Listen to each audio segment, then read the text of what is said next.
নমস্কার বন্ধুরা, চন্দনের পাকশালায় আবারও আপনাদের সকলকে স্বাগত। আর আজ আমি সাউথ ইন্ডিয়ার একটি সুবিখ্যাত মেদু বড়া বা বিরি বড়া রেসিপি নিয়ে আপনাদের সামনে হাজির হয়ে গেলাম। আপনারাও একবার বাড়িতে বানিয়ে সকালের ব্রেকফাস্টে বা বিকেলের জলখাবারে চাটনি, সাম্বার বা ঘুগনির সাথে পরিবেশন করতে পারেন। আর এগুলো খেতে খুবই সুস্বাদু হয়ে থাকে। তাহলে বিরি বড়া বানানোর জন্য এখানে আমি নিয়ে নিয়েছি 2 কাপ বিরি, আর এগুলিকে আমি ভালো করে ধুয়ে নিয়ে 5 ঘন্টার মতো ভিজিয়ে রেখেছিলাম। এবার এগুলিকে একটা ফাইন পেস্ট বানিয়ে নেওয়ার জন্য আমি এখানে একটা মিক্সিং জার নিয়ে নিয়েছি। এবার অর্ধেক পরিমাণ বিরি আর সামান্য জল দিয়ে সমস্তগুলো একটা টাইট পেস্ট বানিয়ে নিতে হবে। আর একটা কথা বলে রাখি, এই বিরিগুলো বাটার সময় চেষ্টা করবেন যতটা কম জল দিয়ে এই ব্যাটারটা বানিয়ে নিতে পারবেন ঠিক ততটাই জল ব্যবহার করবেন, কেননা পেস্টটা নরম বা পাতলা হয়ে গেলে বড়াগুলো ছাড়ার সময় আপনাদের খুবই কষ্ট করতে হতে পারে। তাই আপনারা চাইলে শিলনোড়াতেও বেটে নিতে পারেন। আর এখানে আমি 1 কাপ ভাতের চাল নিয়ে নিয়েছি, আর এগুলিকেও 5 থেকে 6 ঘন্টার মতো পরিষ্কার করে ভিজিয়ে রেখেছিলাম। এখন এই চালগুলোকেও ওই একইভাবে ফাইন পেস্ট বানিয়ে নেব। আর এদিকে আমি গ্যাসের চুলাটা জ্বালিয়ে একটা কড়াই বসিয়ে নেব, আর তারপর পর্যাপ্ত পরিমাণ তেল ঢেলে তেলটা গরম করে নেব বড়াগুলো ভেজে নেওয়ার জন্য।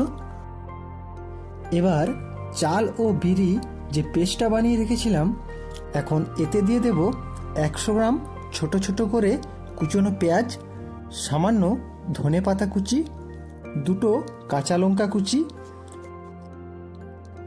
আদা বাটা 1/2 চামচ, আর স্বাদ অনুসারে লবণ দিয়ে ভালো করে 2 থেকে 3 মিনিটের মতো একটু ফেটিয়ে নিতে হবে। এই ফেটিয়ে নেওয়ার কারণে আপনার বড়াগুলো ভেতর থেকে একদম স্পঞ্জি হবে। আমার বিরির এই মিক্সচারটা একেবারেই তৈরি হয়ে গেছে, আর এদিকে কড়াইয়ে তেলটাও আমার গরম হয়ে এসেছে। এবার হাতের তালুতে সামান্য জল লাগিয়ে অল্প পরিমাণ বিরির মিক্সচারটা নিয়ে মধ্যিখানে আঙুলে করে একটা হোল করে নেব, আর তারপর অন্য হাতে নিয়ে তেলের মধ্যে ছেড়ে দেব। আর আপনাদের হাত দিয়ে ছাড়ার সময় যদি কোনো রকম অসুবিধা হয় তাহলে আমি একটা অন্য পদ্ধতি দেখিয়ে দিচ্ছি। একটা বড় চামচ বা ডাবু নিয়ে এইভাবে মধ্যিখানে আঙুল দিয়ে একটা গোল করে নেবেন, তারপর উল্টো করে এইভাবে তেলের মধ্যে ছেড়ে দিবেন। আপনাদের 2টো পদ্ধতি দেখিয়ে দিলাম, আপনাদের যেটা সুবিধা হয় সেইভাবেই আপনারা খুব সহজেই এই বড়াগুলো বানিয়ে নিতে পারবেন। আমার এই রেসিপিটি যদি আপনাদের ভালো লেগে থাকে তাহলে একটি লাইক করে এই চ্যানেলটি সাবস্ক্রাইব করে নেবেন, আর আপনার মূল্যবান মতামত অবশ্যই কমেন্টে লিখে জানাবেন।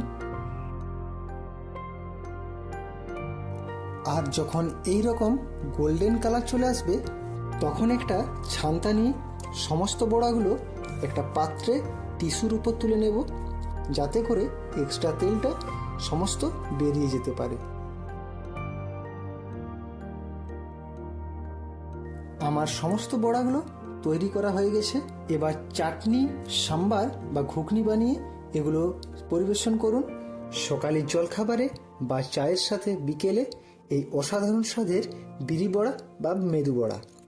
তাহলে আজকে এই পর্যন্তই, দেখা হচ্ছে পরের ভিডিওতে। ততদিন ভালো থাকবেন, সুস্থ থাকবেন এবং সকলকে সুস্থ রাখবেন। নমস্কার।